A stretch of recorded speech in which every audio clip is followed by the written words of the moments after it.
Whenever Formula One released a 2024 schedule, every single team on the grid had this triple header that we are in at the moment circled, and it's because of the fact that you had the whole month of March, and then you had April and May, and the first week of June to prepare your car for the Spanish Grand Prix to kick off this triple header. And you may say, William, what do you mean? Why is the Spanish Grand Prix so important? Well, the Spanish Grand Prix out in Barcelona has a lot of different characteristics. And if you're good here in Spain, more than likely, it's not a slam dunk, but more than likely you're going to be good elsewhere. And if you're not good here, you're not going to be good every single track you go to. So it's a very, very interesting weekend. And I believe seeing what we saw this past weekend, it is now confirming that Red Bull and McLaren are on equal playing fields, and Max Verstappen is just edging out Lando Norris at the end of these races. We saw it in Imola, and we saw it again today. I'm filming this on the Sunday after the Spanish Grand Prix. So Verstappen has the upper hand, but the car is on equal terms. So today I am here to give y'all my full-on predictions on how I believe the Austrian Grand Prix out in Spielberg will play out. I believe it's going to be very chaotic. It's a sprint weekend also, so I'll give y'all my predictions for that also. But enough said here, and on to the intro we go. I'm Chase Briscoe, driver number 14 Ford Mustang for Stewart Haas Racing, and you're watching William Blackwell on YouTube.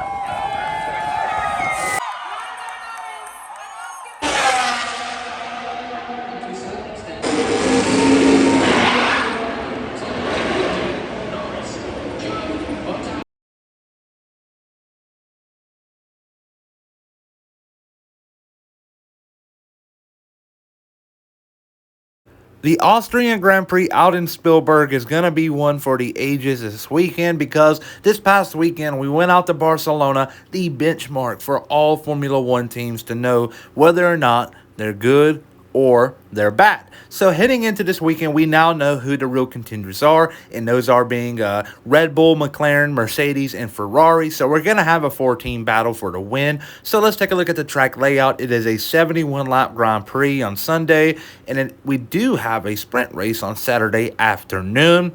But in Sector 1, we get the start and finish line down at the end of the straightaway. It's a very short run into Turn 1, if you will, compared to Barcelona. The Barcelona was the longest on the schedule. Then you have that Turn 1 where we will see a couple of incidents, and you got that long run uphill to the Turn 3.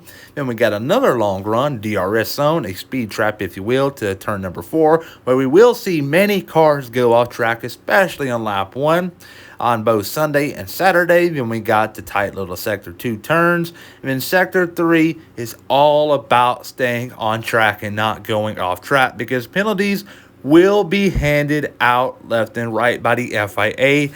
They were ruthless last year, and there's nothing that tells me that they won't be ruthless this year. So staying on track is going to be a part of the game this weekend out at the Austrian Grand Prix. And now on to the predictions.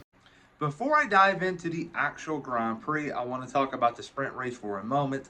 Last year, it was very chaotic here in Spielberg. We had a rain, or a wet start, if you will. It was raining pretty heavily. And we saw Nico Hulkenberg have a excellent start to the Grand Prix last year, or the sprint race.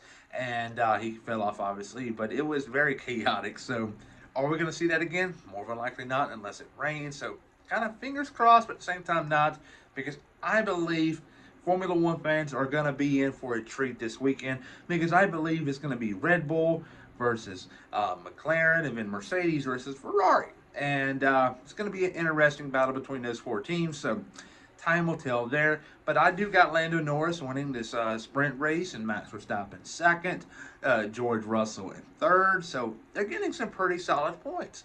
And then Oscar Piastri will finish in fourth. Piastri is a very, very good qualifier. And this past weekend in Barcelona, yes, he had a very bad qualifying position at a track where it's high degradation, and Oscar Piastri isn't the best at managing his tire wear. So that's why he struggled in Barcelona, for being honest here. And he's going to do a lot better this weekend in Austria, and he's going to do much better in Silverstone. I believe actually Piastri can go to Silverstone and actually contend for a race win. Yes, I'm saying that, contend for a race win. Right there. But behind him will be Fernando Alonso, Lewis Hamilton, Carlos Sainz, and Sergio Perez. Charles Leclerc will fail to score a point in the sprint race. Will I be right or will I be wrong? Time will tell. But now on to the main Grand Prix. So let's get this straight here. Lando Norris is going to get on pole for the sprint race and will convert that to a race win. Sunday will roll around and Max Verstappen is going to have absolutely none of that, and he will win this race by a good margin. I'll say about 4 to 5 seconds. Nothing more, nothing less. And then Lando Norris will come home in second place. Third place is going to be Lewis Hamilton. The same exact order of the podium in the Spanish Grand Prix. And then George Russell is going to come home in P4. P5 is going to be Oscar Piastri. Piastri is, yes, he's at a better track where tire degradation isn't really as high as Barcelona. And who knows, he's going to be a factor in Silverstone like he was last year, so don't count him out at all. Then P6 is going to be Sergio Perez. P7 is going to be Carlos Sainz. P8 will be Charles Leclerc. And P9 will be Fernando Alonso. And P10 will be Pierre Gasly. At the beginning of the year, I saw numerous people on these different social media platforms. Twitter, which is now rebranded as X. Instagram. I've seen it on Facebook. And so much more. That Alpine, they're so bad, they're not going to score a point at all. So sorry them. Get over it. Alpine has a very high ceiling, and they're not getting better yet. They're going to get some podiums at the end of the year. You can call me crazy all you want. Alpine has a very high ceiling. It's because they're their own OEM. They have their own supply. Renault. And if they were a customer to a different team, yes, I would assume that right now this is probably the peak performance, but for Alpine, it's not. I could very well see them contending for podiums at the end of the year. Who knows? They may get real lucky at the end of the year, have some Verstappen and Norris clash and take each other out. We could see something like that. I'm not ruling it out. Alpine is getting better and are not done yet. So yes, Pierre Gasly will get P10, P11 will be Lance Stroll, P12 will be Valtteri Bottas, P13 will be Esteban Ocon, and P14 will be Nico Hulkenberg. And Nico Hulkenberg, I believe this past weekend in the Spanish Grand Prix, had a sign of relief because he saw the state kit cars do really well. Because this year they have been really bad, last place in the Grand Prix and qualifying. That wasn't the case this weekend. They were actually pretty competitive in the midfield fight. And Nico Hulkenberg is going there next year. And he does not want to see Peter Sauber, the owner of that team, not invest much into the team. He's wanting to try to keep as much money as possible, which makes sense if you're in his position. But as a fan perspective, you don't want to see that happen at all. So they're getting competitive and much better. So I guess that's a good sign. And for Carlos Sainz, that may be something to take under consideration. But now we're seeing Alpine starting to come into the mix of his decision-making next year. I still got to believe that Williams is the number one candidate for him. But time will tell there. But Alpine is still in the running, and so is State Kick F1 Team, which will be rebranded as Audi in 2026. But Yuki Tsunoda, P15, had a horrible weekend in the Spanish Grand Prix. I mean, really bad. He was irrelevant. Daniel Ricciardo beat him in the head-to-head.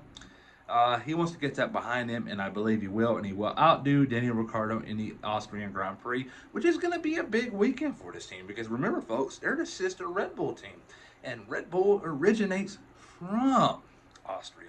And they got an Austrian owner background, now they got Thailand. They're starting to get worldwide, but they originated from Austria, so they're going to take this weekend as a very big deal, just like Mercedes would do for the German Grand Prix if there was still one on the calendar.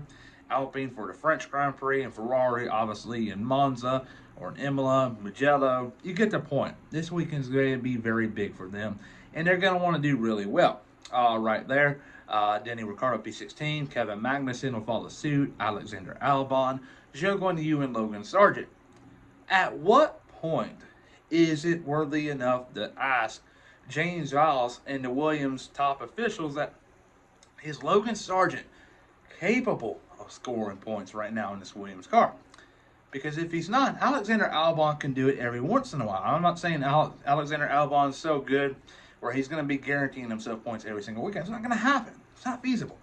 But there are weekends where the Williams car could be up there in a midfield battle and possibly score a point or two. And we saw the FIA kind of make some adjustments on their rulings about what age you have to be to drive an F1 car. Could Kimi Antonelli, this is where I'm getting to, could Kimi Antonelli replace Logan Sargent by the end of this year and have a little bit of races under his belt to be prepared for the 2025 season to go full time with Mercedes? I don't know. I believe the question will be asked at some point in time to James Vowles, and who knows? Who knows? I'm not ruling it out at all. Sargent did horrible this weekend in the Spanish Grand Prix, on and off track. And if you get what I mean by off track, David Coulthard had a little thing I saw on Instagram where he said there is one Mercedes driver that hit the pole coming into the track, and it was Logan Sargent. So not a good weekend for him. But it wouldn't surprise me at all to see Antonelli in the car in Austria. He did horrific this weekend. Sargent did. So anything can happen. I'm not ruling it out. But the pecking order for the Austrian Grand Prix will be Red Bull, McLaren, Mercedes, Ferrari, Aston Martin, yes, and Alpine, State Kick, Haas, Visa Cash App, and Williams. I believe Williams needs a spark, and Kimi Antonelli could provide it for them. And there's going to be all them people going down in the comment section. Oh, Antonelli, he is sucking it up right now in F2. Well, Ollie Behrman is too. Look how he did in the Ferrari car in Saudi Arabia. That's where I'm getting to. But hopefully you liked today's video to the point where you'll like and subscribe. And if you do, it really means a lot to me. Everybody have a great and phenomenal day, and go Mercedes.